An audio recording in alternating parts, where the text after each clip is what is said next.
Hello, everybody. Happy Monday, March the 10th. We are now going to have some longer afternoons with the switch back to daylight savings time. We do have some things to talk about in the fishing report. It was not a banner weekend for fishing, but there are some stuff worthy of mention. I'll be back to do that in just a moment. At Fishing Unlimited on the Nags Head Manio Causeway, not only can you get stocked up with all the bait, tackle, and amenities necessary to fish, but you can also be your own captain. That's right. At Fishing Unlimited, you can rent one of their spacious pontoon boats to go fishing, crabbing, dolphin watching, or just to cruise the Roanoke Sound. It's family fun at its finest. Half-day and full-day rentals are available. Be your own captain at Fishing Unlimited on the Nags Head Manio Causeway. Ready to enjoy the Outer Banks the way it was meant to be enjoyed? Then you're ready to take the whole family to Jeanette's Pier in Nags Head. Start with a walk on the 1,000-foot-long pier to watch the sunrise or a reel in the catch of the day. Some of the best fishing on the East Coast is right here at Jeanette's Pier. Plus, Jeanette's Pier plays host to various events throughout the year, including professional surfing events. For the best day you'll have on the Outer Banks, go to Jeanette'sPier.net or give us a call at 252-255-1501. Jeanette's Pier,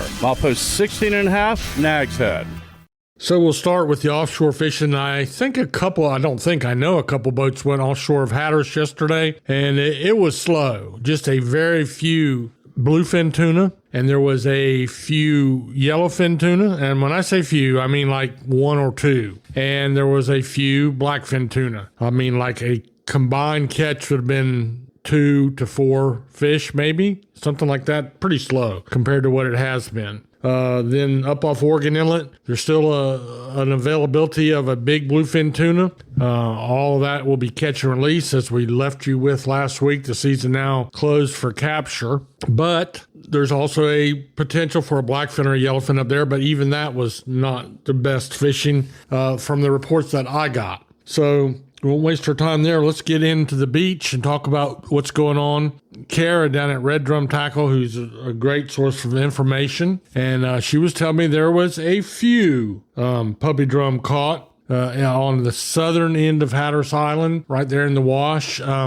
The further south you went down around Hatteras Inlet, the better. And that continued as you got down onto Ocracoke, where they had even a few more puppy drum. Congratulations to Brian Warren. He caught a 47-inch red drum. That's not a puppy drum. That's a nice size big drum, and good going for him. And that is down there. That came from Tradewinds Tackle, so we're glad to have that report to share with you today as well. We had a little bit of fishing, according to Tony Lombardi, walkingangler.com on Jeanette's Pier. They had a few dogfish. A dogfish is a small shark. Some people call them dog sharks. But that was about all I had. But at least there's people fishing, and the early bird gets the worm. So you never know. This drum activity is going to pick up pretty quick. And we are in one of the slowest spells of the sea mullet bite that went on all summer, all fall, and into the winter.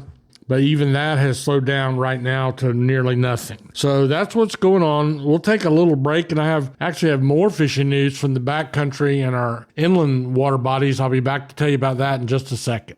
Fishing Ocracoke is the ultimate lifetime dream for a lot of people. Captain Ernest with Gecko Sport Fishing and the Drum Runner can help you achieve that dream to the fullest. Whether you're looking to go offshore for tuna, mahi, and billfish, or inshore for puppy drum, speckled trout, and more, Gecko Sport Fishing and the Drum Runner can go from 2 feet to 2,000 feet of water. Full day, half day, and evening trips are available. Call Captain Ernest at 252-921-0095. Gecko Sport Fishing and the Drum Runner. Make your Ocracoke fishing dream a reality. Okay, so for our backcountry, what have I got here? Oh, I talked to Gray Davis. Gray is actually my neighbor, lives down the road from me over here on Lake Manamuskeet, has Hide Guide service, and he's been fishing with Dickie Harris a lot lately, carrying Dickie out. They've been doing a lot of puppy drum fishing in the Pamlico, and that bite has been fairly good. Now, he's a professional, and they got every trick of the trade, so I don't want to mislead people to thinking it's a slam dunk deal, but there are some puppy drum to be caught, and the beauty of his business, he trailers his boat. He can launch wherever he needs to launch in the Pamlico Sound, or a lot lately in the Albemarle Sound, where he's been having some pretty good rock fishing for striped bass. Now, that is hit and miss. As he told me last night, One day he goes out and catches 25 or 30 nice class of fish. And then the next day he went out and caught 4. And again, that season, that's a catch and release fishery. That season is closed for the foreseeable future, I guess is one way of saying that. But they are out there and you can get a bite on a striped bass. And then about the last thing I have on my checklist here was talking a little bit about the speckled perch bite. I may have oversold that a little bit. It might be still a little too early for the crappie fishing. I don't do it. I did it. I tried it for 3 or 4 years and gave up out of frustration. But there are people that are really, really good at that. And he says a little bit closer to the end of March would be more ideal time.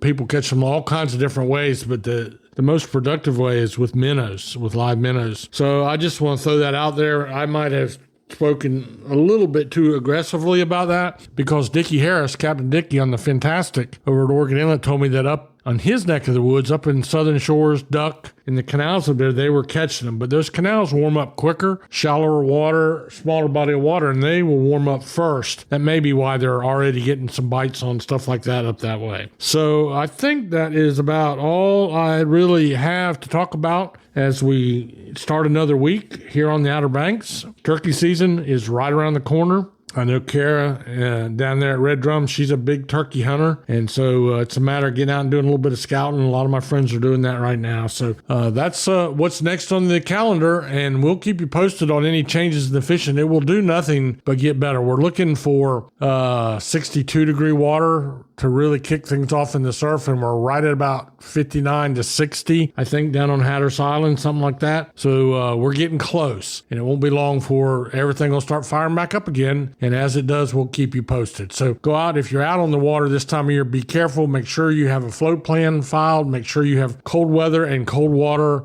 clothing and equipment. And be careful. May God bless you and have a great day.